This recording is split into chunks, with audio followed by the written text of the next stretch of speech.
Welcome back to Boys and Ghouls Film Review, folks. I'm your host, Sarah Stephenson. This is my co-host, Mike Stephenson. Hi, guys. So today, if it sounds weird on your end, it's because we're using a different audio recording device. Our main PC is in the shop. It pooed its pants. So I might be looking at a rebuild, so I'm using a handheld tonight. I hope it comes out okay. Yes, so if it sounds funny, it's because it won't sound funny. So I don't know how good the clarity is going to be compared to going through the mixer and stuff. Yeah. So, anyway, here we go. Tonight we are reviewing a TV series that sort of inspired it's taken from Wes Craven's masterpiece, if you will. Scream, which was released in 2015 and finished in 2019, sadly. Whatever. And of course, I think this came directly after it took place just after they did Scream 4, and of course that bombed in the box office, in my opinion, because of the storyline behind it. Well, whatever. Anyway, this one was sort of it's not the same as the other one, obviously. It's a different story, and it doesn't have any references back to the original materials that Scream is. No, it's independent of the movies, isn't it? Yes, exactly. Yes. So, although same sort of theme though, does have the same Ghostface and stuff. Ghostface, terrifying phone calls, terrifying text messages. Considering back then, in the 90s, they didn't have phones that text message back in the day. Well, that's what. Well, I know, right? This was years later when they did. I know. Creepy text messages. Anyway, so in this one, it's the first two seasons have the same characters all the way through. But by the third season, it has a new set of characters. Yeah, giving a similar situation, a naughty guy trying to kill people off, yada, yada, yada, wearing a Ghostface mask, yada, yada, yada. Yeah, but yeah, it's a different sort of storyline, but still good, but a bit more, I think a bit more interesting than the last one. Yeah, I think so. I think in this one, it does have a little bit of a backstory, like they did with the other ones. With Sydney, is killed off because getting killed by her ex-boyfriend because his father was fucking her mummy, obviously. And can you say that? What? You said fucking. Sorry. Well, you said the word fucking. Okay, whoring, if as you will. Whoring. You didn't say fucking. We might not. Some of the people out there might like it to say fucking. True. Anyway, fucking's really good. So the point in the story, it's sort of similar to where it has some deep, dark secrets, especially ones that just kind of are hard to grasp. Yeah. Well, let's go back a little bit here. This genre is anthology slasher television series. How's that?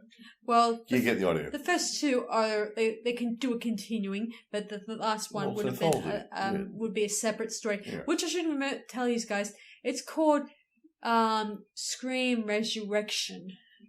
Well, there you go then. Well, that's what I read. The quest for more money. No. That's probably it. Whatever.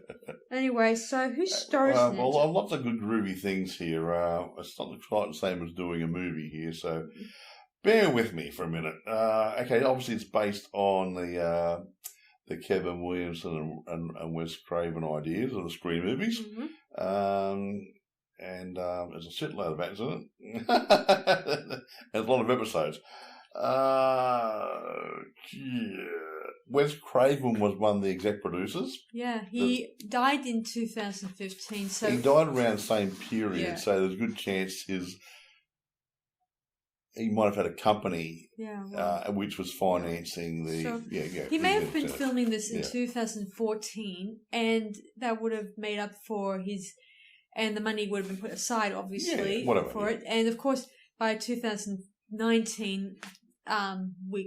months after it, before it, they probably had the executor of the estate give him the money. Whatever, the beneficiaries, whatever. Whatever the arrangement was. It could have been a trust, I don't know. And produced by Matthew Singer, and Keith Levine. Now, production locations. Baton Rouge, Louisiana was season 1. New Orleans, Louisiana, season 2, and Atlanta was season 3. I don't normally do this part, I'm running a bit skinny on information, but the cinematographer was Yaron Levy, he did a pretty good job, you reckon? Yeah, well, Well, I can't see directors. They might have multiple directors. Maybe let's just cut to the stars. I'd normally go for directors, but I can't. Shut up. Because script writers and directors, they will change hands because you'll get one that's sick or have a different direction for each episode. I normally say who the directors, but I don't say 2 or 3 or 4 directors, so I can't even say who directed them. And there are times when in one episode you may get 2 directors to work on the same film episode. I know that. So just move on to the stars. I was just saying that. And considering the fact this was originally created by Wes Craven, because that's his he worked on it on the previous. Can I mention a handful of actors? Yeah. Okay. All right. Willa Fitzgerald plays Emma Duval, popular high school student. Yada yada yada. Who named that child? Female child. William Fitzgerald. Willa, not William. Well, it sounds like Willa. Willa. Did you check your notes? Yep, I did. It's not William. Well, it sounds like... How about Bex Taylor-Klaus? Bex, we used to call it used to be a headache powder years ago in Australia. Okay? Right? Right. Okay, you going to pick on names now? Nope. No, fine. Okay. Willa Fitzgerald plays Emma Duval. Bex Taylor-Klaus plays Audrey, a sarcastic but curious filmmaker. Yeah, whatever, blah, blah, blah, blah, blah. John Karma plays Noah. He's a really nice guy. He's a podcaster. Yeah, John Karna, Karna, I think it is. Mm-hmm. He's a really nice guy, he's a nice boy next door type. Amadeus Serafini plays Kieran Wilcox, who's a bit of a red herring in the series. But everyone's a red herring in the series, but we won't go in it because you're not so much red herring. Connor Wheel plays Will Belmont in season 1. Carlson Young, Brooke Maddox, wealthy and popular but troubled student, blah, blah, blah, blah. Yep. She's kind of cute, actually. Yeah, she's adorable in a she's really way. Weird. She's cute, sexy, whatever, and she plays a really good role. Jason Wiles plays Clark Hudson. He was a sheriff who gets cut off early. He's not all the time. Tracy Middendorf as Maggie Duval. That's another job. Tom Madden as Jake Fitzgerald in season 2. Yeah. Okay. Whatever. Blah, blah, blah. I won't go too many more. We're stretching the information here a little bit. Just get to the ones from episode. I 3. can't. Yes, you can. It's not all done that way. Okay. He's dumped it all together. Okay. Got recurrings and stuff and different things. Lots of good people in it. How's that? Okay. Yeah. Let's tell them the story. So the story begins in a sort of town with its own urban, or not really urban legend, I guess, where, let me see, his name is Brandon James, a sort of disfigured person who was living in the town, and he was killed by just a group of people who just thought they were just killing off a monster, or in their opinion. Well, he was disfigured and he looked horrible, so I thought, he's horrible looking, so he must be a monster and creepy, let's pick on him. Yeah. Which normally happens in these movies. Yeah. Of course, we flash to the present where we meet Emma and her friends who are, just a bunch of kids, and she and her friends get stalked by a stalker, gets creepy text messages, phone calls, and whatnot, and all that stuff. And it's usually the same sort of, altered voice changing device. They can change your voice. Yeah, one of those sort of things. Yes. Yeah. And I often think when it comes to text messages, they're much more creepier because there's no face or no voice to identify whether that person is really the person you think is sending the text. No. That's what scares me the most. So anyway, they go on this massive journey to try to find out who this person is, and of course we get a lot of red herrings, a lot of people's secrets, like little pretty liars sort of thing, you know. And one of them is Brooke is having an affair with a teacher or a student, young teacher. He's a teacher with his own dark, shady past. And we also meet Audrey, who has a very big dislike to Emma and her group of friends, because one of the girls that was a friend of hers, who was named Rachel, was filming everyone's, you know, business, including and most of the stuff that was being filmed was taken from CCTV footage from Brooke's father's home, who was the mayor of the town, who was doing something really shady. Yeah, he wasn't a very good mayor, you know. He wasn't a very good mayor at all. Yeah, we still don't even know what happened there, obviously. There were things going on. Yeah, so which caused him to be interrogated by the police and whatnot. Of course, eventually they do find out who the person is, and of course it was during a party, like they did back in first Scream, where there's a party going on, and things start happening all around them, and then I guess it gets people wondering who to trust in the end. And eventually Emma's ex-boyfriend gets killed. One of her friends, she also questions her sanity in one of the episodes, obviously. Question her. You're talking about Willa? Yeah. Emma. Mm. Yeah, after the first season, she was a bit mentally challenged. Yes. Trauma. She's suffering from PTSD, which is post-traumatic syndrome disorder. Yes. Yeah. Her mother is, I should mention of this earlier, is a friend, works in the forensics office or something. Yeah, she's forensics, for post-mortems and stuff, Who examines dead bodies and find out how they died, obviously.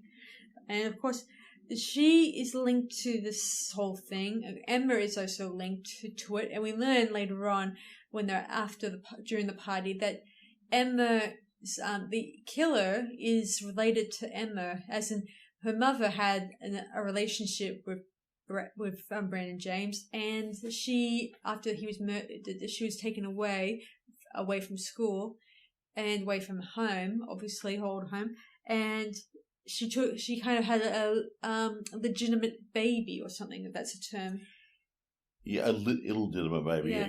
And seeing as she's a teenager, she could not keep it, so her parents arranged to have the baby put up for adoption.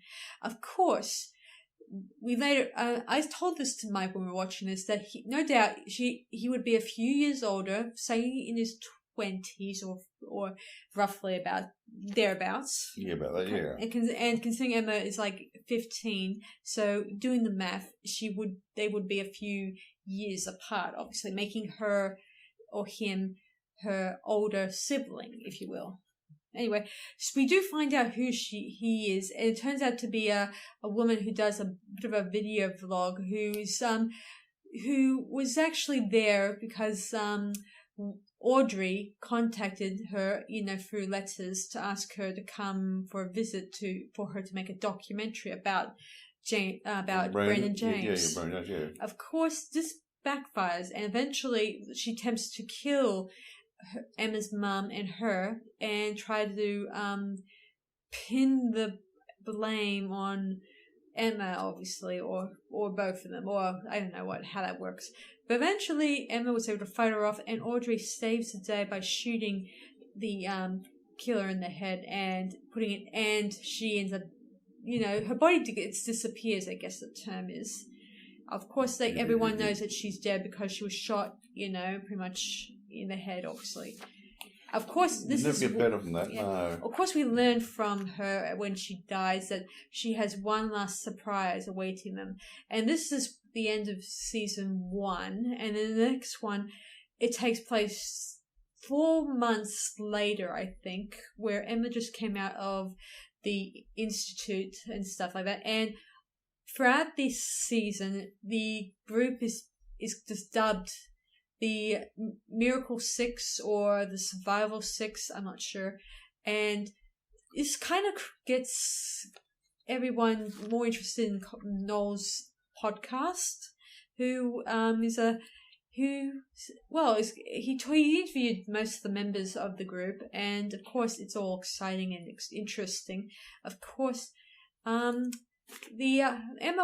doesn't want to be interviewed because she wants to put this whole messed up thing in the past. Of course, the past does not remain buried, would you say, Mike? No, not at all. Not in this case.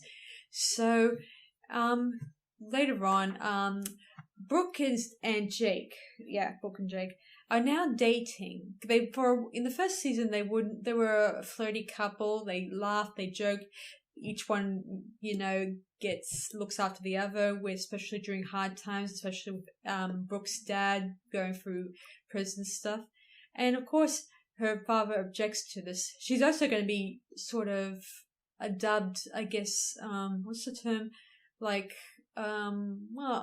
being, what do you call that special, that competition she's entering again? I think it was like, that's the fair type congeniality thing. type thing or something. Some sort. Yeah, they're doing something. Town. A town thingy. What do you call it?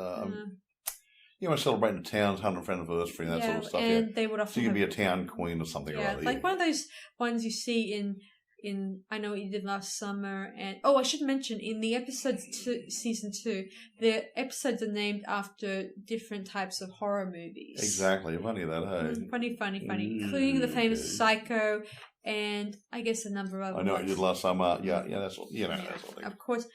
Jake and Brooke they were sort of ending up on the rocks because Jake is continuing being, keeping things from Brooke, obviously, and he decides to own it up to her father, obviously.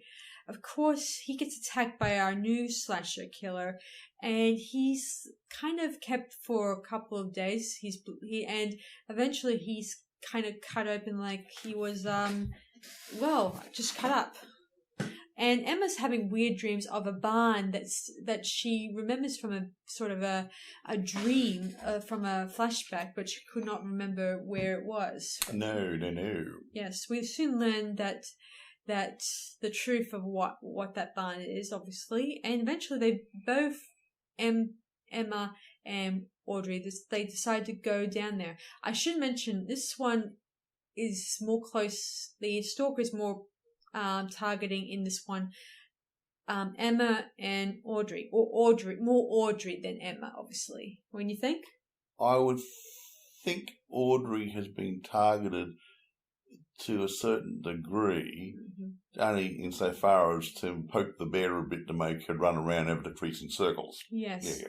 And so this bear, as we've said, starts to poke back, obviously, and also she gets really mistreated by some students. One of the students decided to film an encounter using her friend to be mimicking the whole, pretending to be the slasher killer and scaring the crap out of her when she's working in a theatre, right? Exactly. Also, we have a new character joining the cast. I think his name is... What's his name? Not what's his name? Stavono. I don't know. It's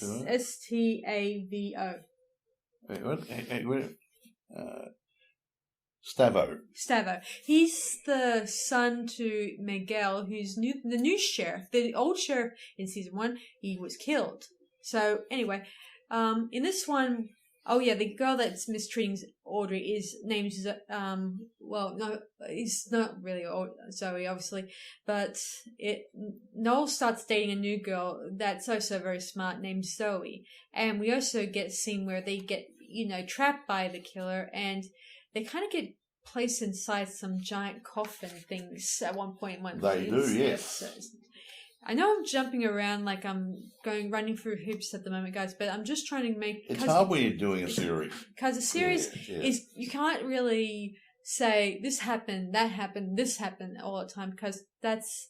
Well, it's, again, as I said, the main part of the story is interesting, obviously. So eventually, they also Audrey tries to hide her connection to the previous killer because she knew her and sent her letters, and she burnt her own set of letters from the lady she was in contact. That was Emma's half sister, but the slasher killer in season 2 has kept photocopies of those letters that Audrey sent to her, obviously, and this kind of shakes her up, and she's worried that if this truth comes out, Emma and all the others will start hating her, when she's just started regaining her friendships with Emma, and she doesn't know how people react. Of course, Noel works it out, and he accidentally records their conversation, which Zoe ends up,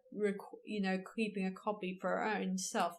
But later on, Emma gets a copy of that recording where Audrey admits that she knew of her sister and knew that she was coming and all that stuff, and she is infuriated that this has all come out. But of course, that doesn't end there. Of course, she tries to win Emma's, back over again. But of course, it takes time as we go along. Soon enough, I think after Noel was saved from his coffin grave, whatever, Zoe was not so lucky. Will you say? Shouldn't think so. No. Yeah. She never ends up, in these movies. Yeah, she ends up dead because her coffin was inside a lake. Yeah, so it was in the water or something. In the river water piling all over. And what they were seeing on their phones was actually previously recorded, and it was streaming it after it happened. So they think, oh, she's still alive. Let's go and save her. Too late. I would say so. So Noah was really upset. Yeah, he was upset, and he was reconsidering doing his podcast. He was going to consider, killing it, and putting an end to it. Obviously, because he feels partly to blame for getting all this attention and causing another, killing rampage thing. Of course, he tries to do a final recording for his podcast, but then something comes into his computer,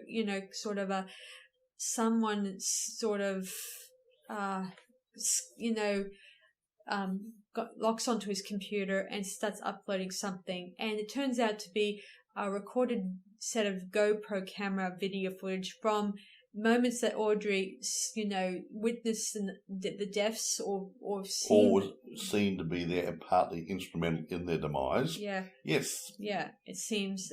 And he kind of adds the bits and pieces from different moments, like we see the guy, what's his name? Stavo, who was also a comic book artist. He's obsessed with drawing crime. If you're doing crime scenes, where you blood and guts and gore, but he was the son of the sheriff, wasn't he? Yeah, he was also interested in drawing comics of dead. But he's taking stuff out of life. Yes, like say if there was somebody there that they knew who died, he'd draw a picture, a very good one. It's a very good sketch. Yeah, but he had a morbid interest in that sort of artwork. Yeah. And of course, even Audrey kind of, I wouldn't say suspect. I think she was just trying to throw everyone him that way to avoid her being, pegged as the accomplice. Doughty. Yes. Eventually, let me see what happens. So now at this point, with the video leaked, the sheriff, Margot, thinks Emma and Audrey are partly to blame for these current murders. Does not make sense because she was a good girl, and all those times. But she was always there, or close handy soon thereafter. So alibi time. Hello. Yeah, and of course, he does find them in a very sticky situation where they find Brooke's dad, who's the mayor, who, as I mentioned before, who was eventually released in one of the off screen, obviously, and he gets killed off screen. Well, not really off screen. He gets in the pitchfork, obviously, and of course, Emma and Audrey, they find him slowly dying. And like a twit. Like an idiot who should not touch evidence, especially if that said killer is wearing gloves. Yeah. And if you pick up a weapon, your fingerprints on it. Yeah. And she picks this pitchfork up, which is hanging out of what's his dad, Book's dad. Yeah. And then the police come. Yeah, and they start handcuffing Emma and Audrey, and they put them into the car. Of course, I mentioned this to Mike when we were reviewing this part, that this is a good thing, because if Emma and Audrey go to the police station, and if the killer goes around starting killing more people, then it would make out that they were not really guilty. But it just turned out the police car crashes, and the killer kind of hands them the keys and flees. They get out of the police car. Now, interesting, how did the Ghostface person in the mask, how were they there at the time that the police car had a crash? Did they create the crash? Good point. Considering, anyway, guys, I should mention the ghost face in this one is not really a ghost face per se. It was mentioned that it's sort of it was a medic type mask made for that Brandon James character we mentioned. So, he had a funny mask on. The cover looks a little bit like a ghost face, but no, a bit different. It's a bit different. A bit like a mannequin, would you say? I would definitely say like a mannequin. One of those breathing apparatus. Anyway, so Audrey and Emma, they're on the run, and so they kind of hide in and out of places, and of course, you see them on the news saying suspected person who killed the killed the mayor, these people on run, they want them, blah blah blah. Supposedly a police officer and stuff. Yeah. Of course, the others come in to try to help our living girls, obviously, and Noah and Brooke, they both believe that they could not be responsible for the mayor's death. Brooke, at the least of all, would know her best friends would never do that, obviously. Of course, they meet at the theatre where Audrey got the first text message from said killer in the first season 1, obviously. And they wait for the killer, obviously, and they take sort of things from a sort of a cabinet that says... You had a display there for horror movies. Some stuff were props, some were real, so they grabbed the real ones. Yeah. So they wait there, of course, and of course they didn't allow the new boy to come in there because they think if they invite the new person inside, then there's a chance that someone might get hurt. And he could be the naughty guy, or he could get killed, you see? So they're trying to look after him. Yes. And themselves. Anyway, later on, I think Brooke gets a knife to the Adam's apple, the neck. Yeah, and Audrey sort of disappears. And of course, we learn much later on that. Let me see, where'd she go again? Let's see, where'd she go?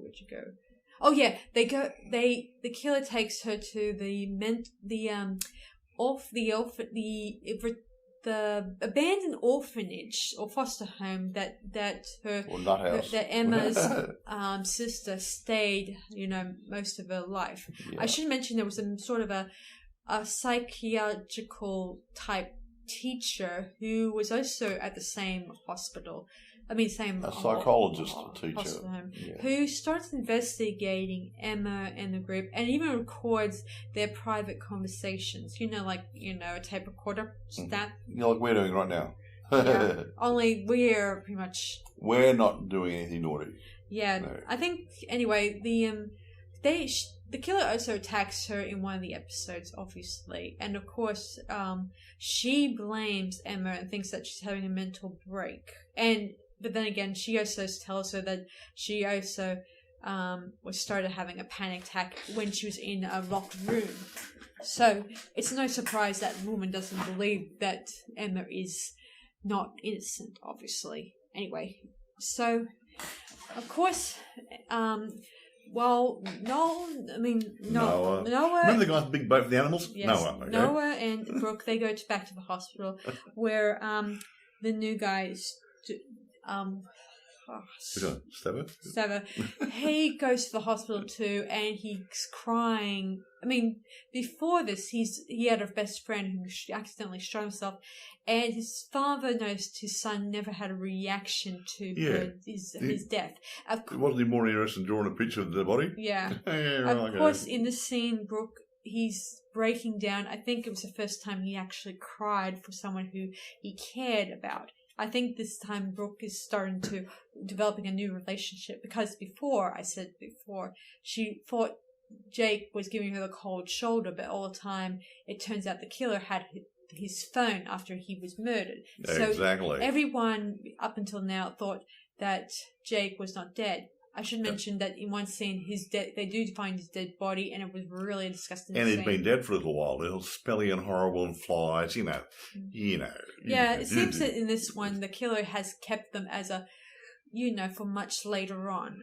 Anyway, so Emma heads to the foster home, and eventually she confronts the killer, and eventually we learn that it's her boyfriend, what's his name?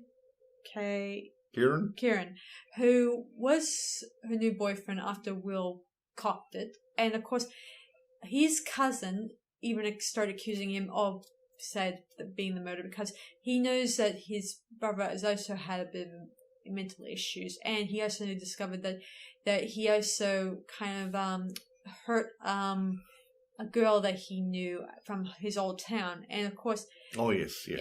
Of course, Emma's having a hard time who to believe, because Kirk also accused his cousin of this. So it's hard to choose who's to believe. I should mention his cousin was also, at the time, there at the town during the first few murders in season 1, obviously. And that was a bit of a red herring. Yes. But it wasn't. Yes. Yeah. But there's a reason to be there. She tries to shoot the cousin, but we then learn that from a bit of dialogue that her boyfriend says, that sends a dead ringer to, no pun intended, where he says that I'll make sure you're never safe again. When he actually says, I'll make sure you are safe again, which indicates that the killer was her new boyfriend. Of course, yes. So much for red herring. So Kieran, who we thought was red herring in the beginning, wasn't. Yeah, it turns out that he and her half-sister were working together, and he probably kept some of the letters and kept the printed copy of them so he could start tormenting Audrey, obviously. How rude. And he then used everything he could to incriminate both of them, obviously. Of course, he and Emma's half-sister, they were having a relationship. And they decided to help each other by killing the people they know and stuff. Of course, I don't know whether or not it was Kirk who killed his own father or his girlfriend who killed her. I don't know. I think it was probably him who did it, obviously, because he doesn't seem to have any remorse or love for his father at this point. Anyway, he then kills his cousin. She shoots him, bang, bang, or into a few rounds into his body, killing him. And of course, both Emma and Audrey fight him, and eventually, as they're fighting him, we learn more about why he's doing this. Turns out he was trying to use this as an attempt to try to make sure that Emma would drop her guard when it came to being around him all the time. And it worked for a time, obviously. Anyway, eventually, when they finally get him at his weakest, and he tries to get them to kill him, or at least Audrey tells him to shoot him. Of course, Emma realizes the best punishment for him is to live, meaning spend the rest of his days in jail. So the police arrive. They take Kirk away for questioning and for courtroom time. There that he was pronounced sentence for his crimes, and which means life imprisonment. Wouldn't you say? They said something. Probably 10. Well, considering the amount. It only counts the murder. 10 years for each to be served, I think, concurrently or something. I can't remember. Yeah. In short, life imprisonment. I think it's going to go there for 100 years, technically. Yeah, meaning he will be dead by the time he gets out. He'll never get out. Anyway. Yeah. So, anyway, eventually, as he's getting ready to be incarcerated for life, he gets a call. And this is where it gets sinister, where we see that, we hear that it's another Ghostface call. It gets him out. Tells him that, how dare you use my own mask, in those words. Then we cross over to a sort of movie special using the similar characters here, where it takes place during this time where he's about to be incarcerated, but then a new Ghostface appears and he is taken care of. Yeah, he was in a holding cell at the courthouse or something, rather. Both him and his guard are killed. Yeah, the guard got killed first, and he grabbed the keys, let Kieran out of the cage. Think, you're saving me. No. Just say, I can't cut through the bars. Yes. So he kills him, leaves him to bleed out on the floor, and hastily disappears. Emma and her friends are, I think this one takes place 8 months later, obviously, after the whole occurrence. And Noah and his friend and Stefano, they've developed a comic book for the previous murders, and of course their editor wants another one. Go on, give us another one. Of course, I was going to say, I definitely heard that was going to come. Yeah, but of course, he recommends another urban legend with dealing with a crazy girl who killed her family and took her own life. And he found there was nothing much to talk about in it because it's just no person just killed somebody. Of course. But no. No. Can you make this a bit one faster? I will try to make you spent a little time last. Sorry, guys. So Emma sees this is not sure about going to college, so her friends suggest, why don't you come with us to this nice house up in wherever it is, and just relax, maybe get a tan or something like that. Get laid, whatever. And try to move on. So they head down that way, and it's nice. It's secluded, which even makes it even more creepy. And they go, and eventually, when they get there, that they're unaware that there is a new killer among them, obviously, and they do see the house and get the whole story, and it's like a tourist attraction because they keep the killer's weapons and mask right there in the museum. Yeah, there's a family was killed by their daughter supposedly, and then she committed suicide, and they kept as a bit of a museum tour covering the horrendous activities. Yes. Yeah. Anyway, so soon enough, after 2 days, I think, or less, they do discover that there might be a new killer, Someone active. Yeah. And, of course, it gets all rainy at one point, and they cannot leave, and all that stuff. So we also get introduced to Audrey's new girlfriend, who's a nice girl who works in the theatre with her, and... well, she's just nice. And, of course, we meet a new guy named, who I can't recall his name, who turns out to be a new love interest for Emma. And I know what you're thinking. He's the guy with the boat. Yes. A little boat person. He says, I'm so-and-so, that's my place over there. Yeah. Yada, yada, yada. He's sort of a distant relative to, said, those people who committed the girl that committed the murders. But it turns out to be incorrect. It turns out whose real name was Tom, I think his name was Tom. Whatever, Tom, yeah.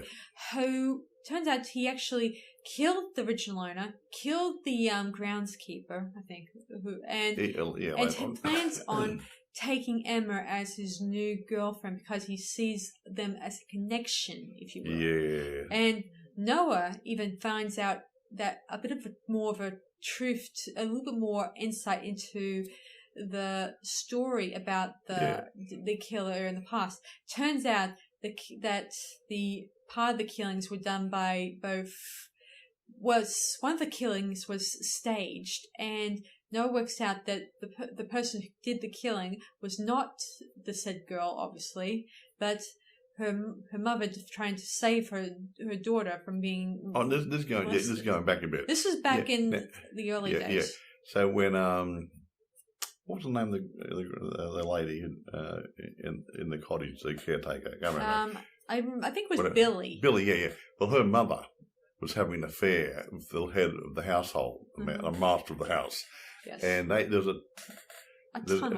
a tunnel system which actually led from the house to the workers' cottage.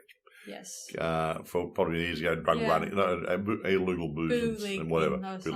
And anyway, so he was going there having sex. Yeah. And wait a minute. And having many multiple affairs, because we do find a photo album full of females. Women he had a fling with. But as this lady's daughter's getting older, he wanted to hit her too.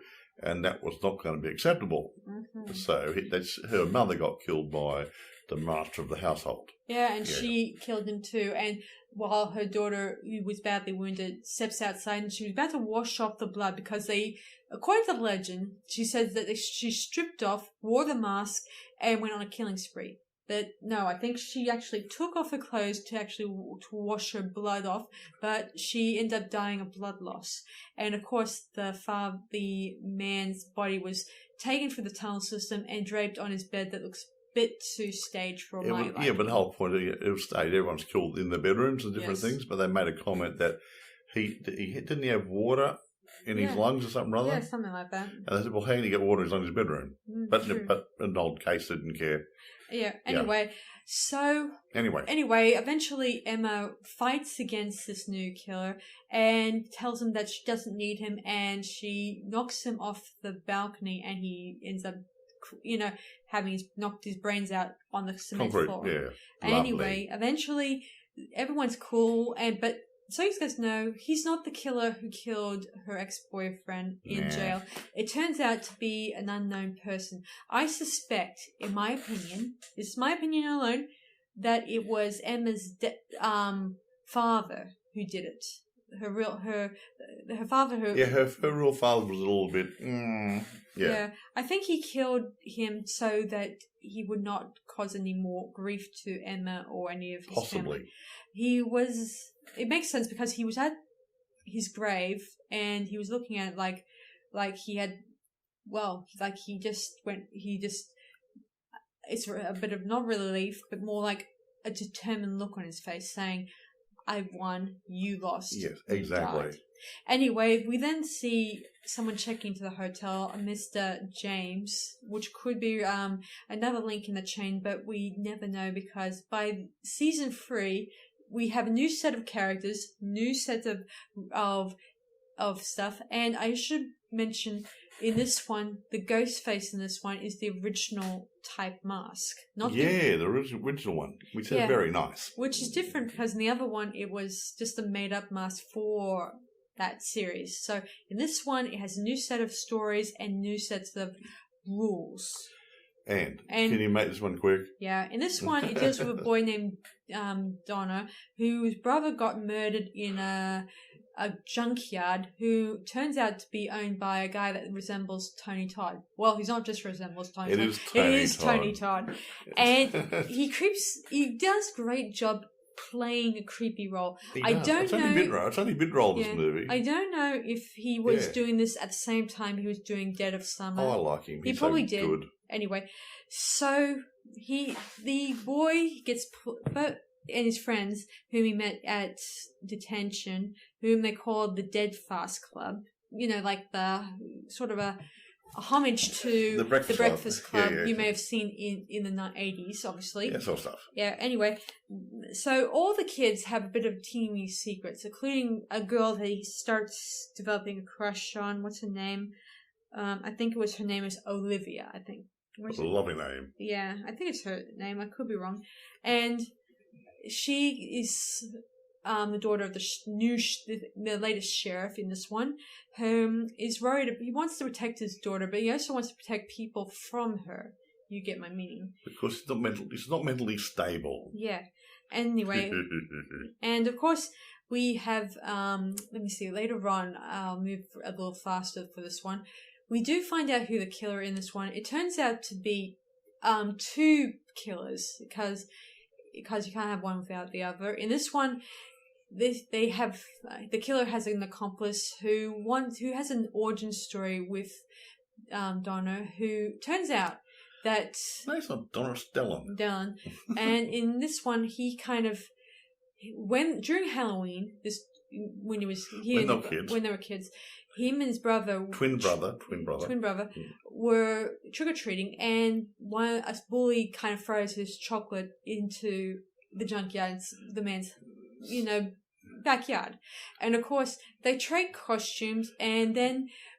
Yeah, Dylan gives his brother Marcus his costume. Yes. Dylan's dressed as a football player because he loves football. Yeah. And Marcus had a ghost face for me.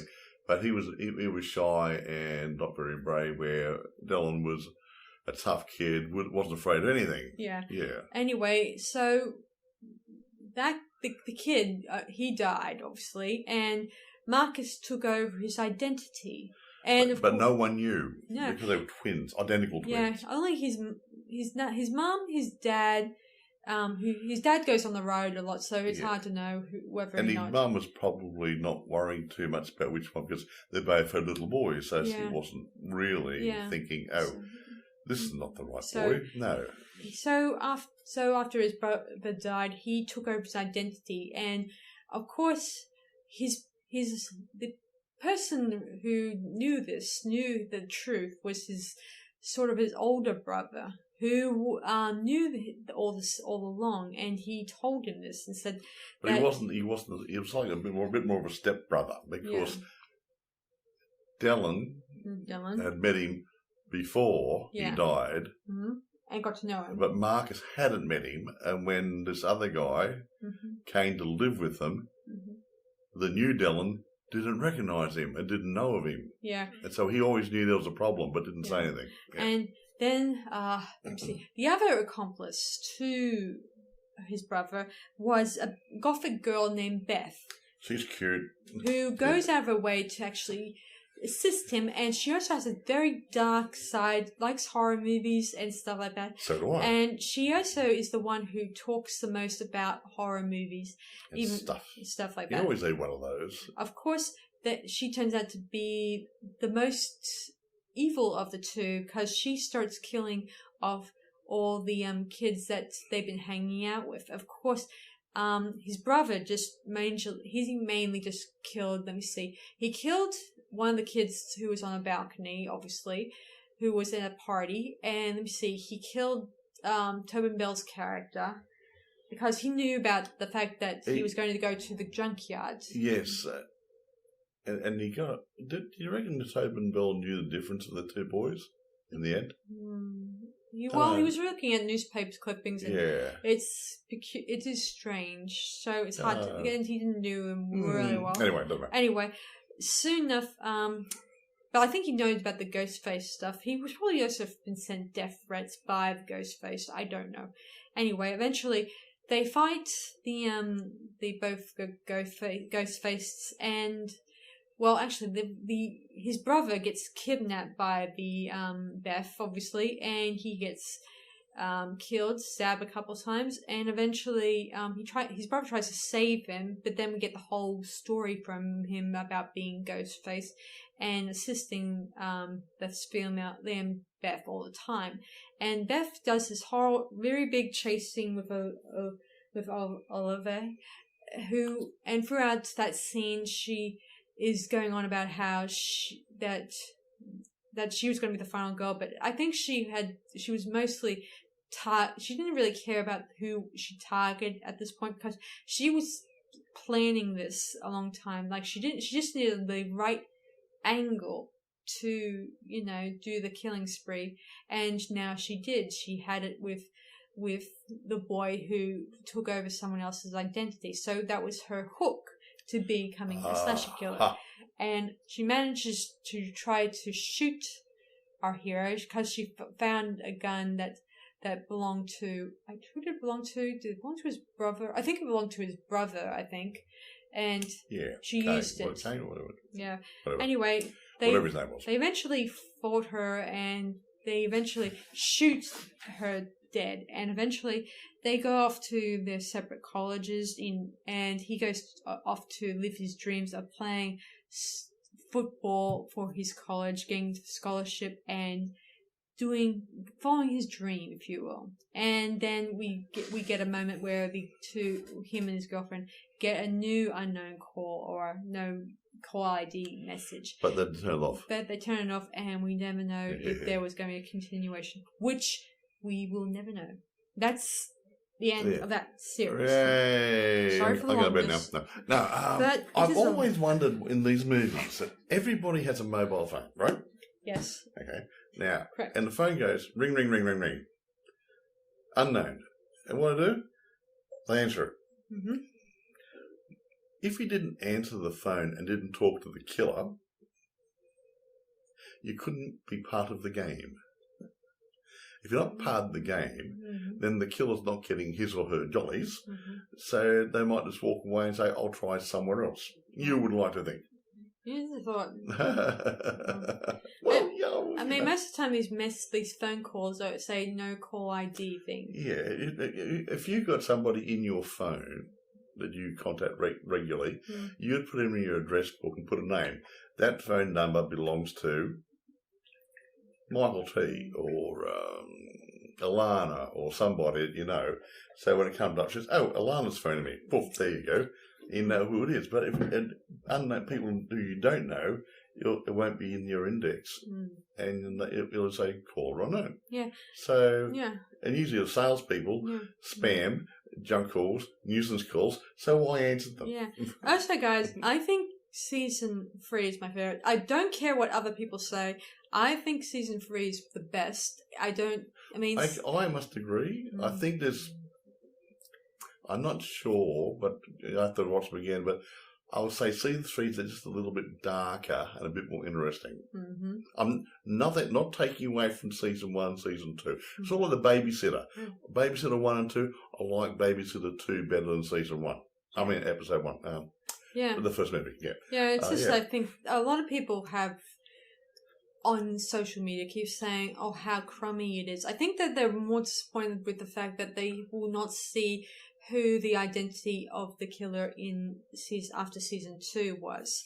Yeah. An unanswered question for an unanswered crowd. Room for a sequel, folks. But not going to happen, which is sad because I hate it when studio heads would just naturally decide, that's it, we don't have any more money, so we're not going to do another episode. Yeah, that happened to Irwin Allen a lot. Remember, there are things like the time tunnels and I thought we were Land of the Giants. Yeah. I thought we were behind all that, guys. Like, we can finally finish a series without having to have issues. At least, okay, we're not going to renew it, so why don't you have a couple of episodes at the end to wind it down instead of just a dead cut, leave it hanging? At least, if you can't make say another episode or another movie, another series, you can actually just make a special movie special, like the last one was a movie special to fill in the teeny blanks. Yeah, no, we had something here going, a long time ago,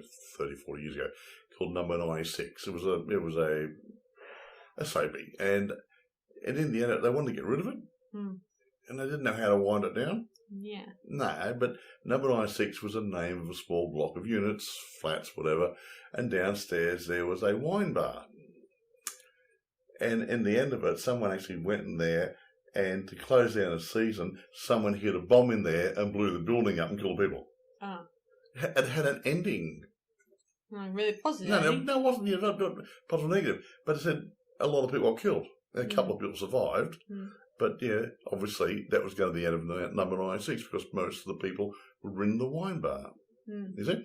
So, at least you had a closing. Yeah. It just would be nice, guys, to have a full, complete series. Yeah. Even if you don't feel comfortable with it, even if it somehow flops somewhere along the lines, I just feel like we need a closure to make sure that the audience have all their questions answered. Well, here's another good one. You look at things like, was it Land of the Giants? Yes, that one remains not finished. Lost in Space. They never got home. They just Gilligan's Island. Never got half the planet. But they made a couple of movies, Escape from Gilligan's Island, whatever. But the series didn't. So you go, hello.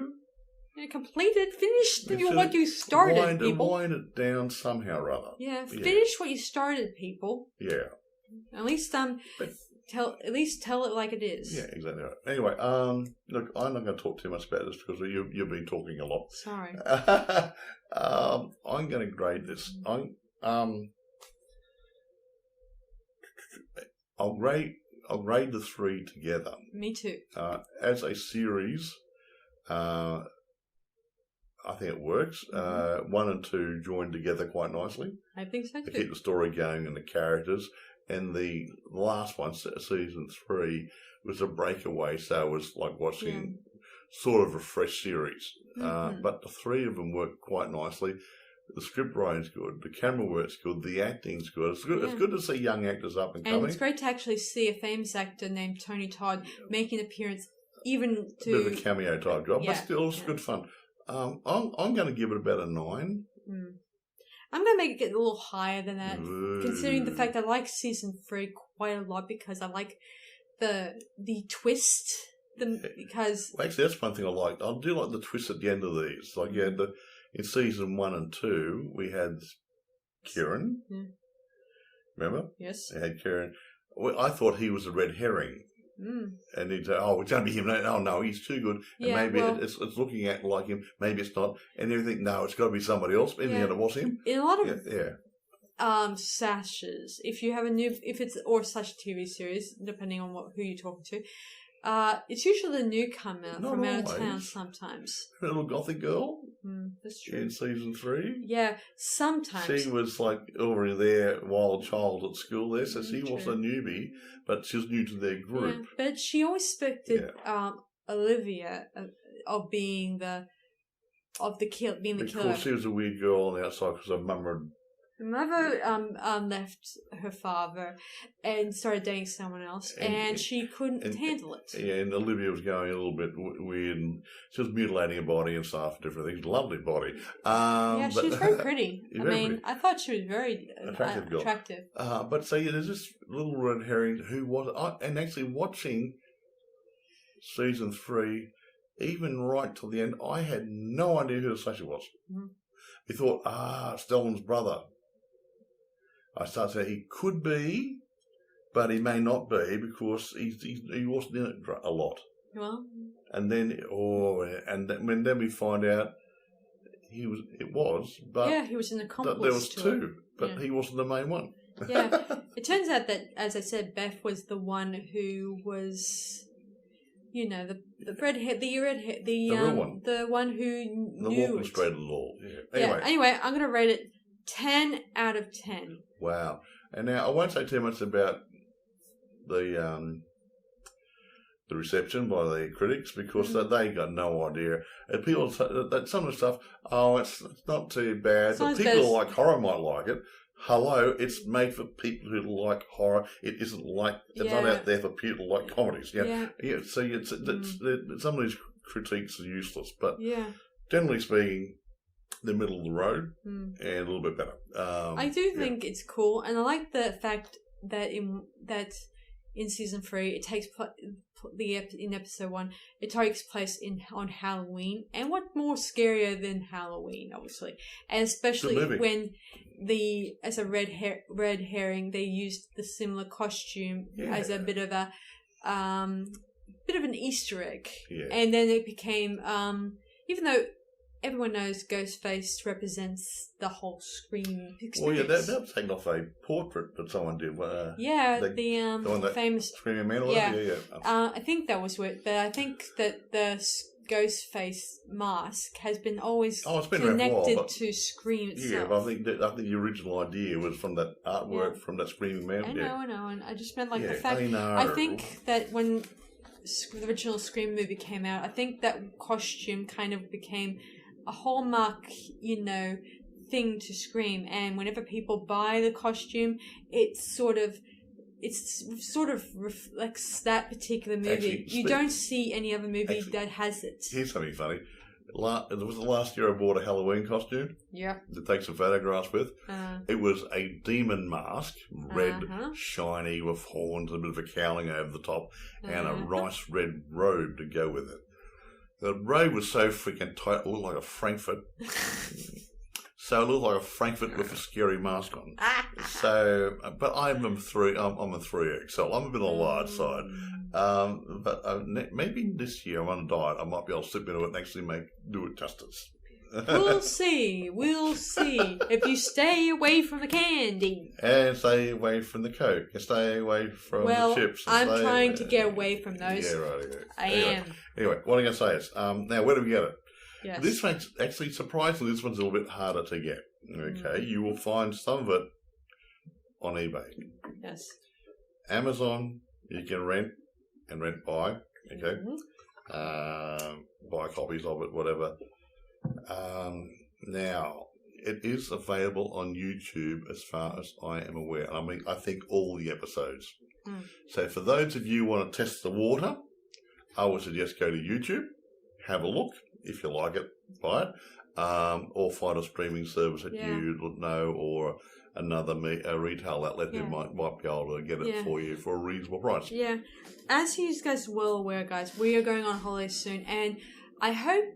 We hope to catch up on get a few things in the can before we go, so there's no break in transmission. Yeah. I hope when I get back from my trip from New South Wales, that I hope to review the Slasher TV series. Yes, and we have a few other couple of things to do. We have what's that other thing we did? Tourist Trap, maybe. Yeah, we're going to review that next time for you guys. I like that one because Chuck Connors is in it. It's when you get these old Western guys thrown into a horror movie. That one, Hotel Hell or whatever, that had I think Rory Calhoun played in that one. So it's really, we're taking these really nice guys out of a Western and bunging them into a horror movie. It's really different. What really interests me is you're taking a totally harmless looking guy you think is harmless, and then you turn him into a creepy villain. Yeah. It's like Winnie the Pooh, Blood and Honey. Winnie the Pooh, cuddly little teddy bear. Stuff with fluff. Of Winnie the Pooh. And he becomes a killer bear. Yeah, I must have a lot of people keep saying, oh, this is tragic, all that stuff. There goes my childhood. No, but I don't see it that way, guys. I see it as a stepping block in the industry where it's taking something that we think is harmless and taking it to a new direction. But the point is, he left his toys behind. Well, we think they're toys. Well, these imaginary friends. Anyway, they've already made a sequel that's coming out. So when I get time, I'm going to actually sit down and watch that and review that one. Because we already reviewed the first one. So it might fill in the blanks in what the origin story to the Winnie Pooh and his character and friends. So, okay, that's about it from us, guys. So, I hope you guys enjoyed this episode. Actually, I think this is a really, really, really good TV series. I've seen a lot of TV series. This keeps you interested. Yeah, and it's really keeps it keeps the gore coming. Yeah, enough of it to keep the horror hounds happy, and not too horrible and not too graphic, so other people can sit down there and watch it with you. So that's it from us, guys. So I hope you guys enjoyed this on this podcast. So this is Sarah Stephenson and Michael saying see you guys around on Boys and Ghouls Film Review. Bye for now, and we'll see you guys next time. Yeah. And by the way, this like we're doing this on a handheld, so we hope it's nice and clear. Yes. So, see you guys. Bye. Bye.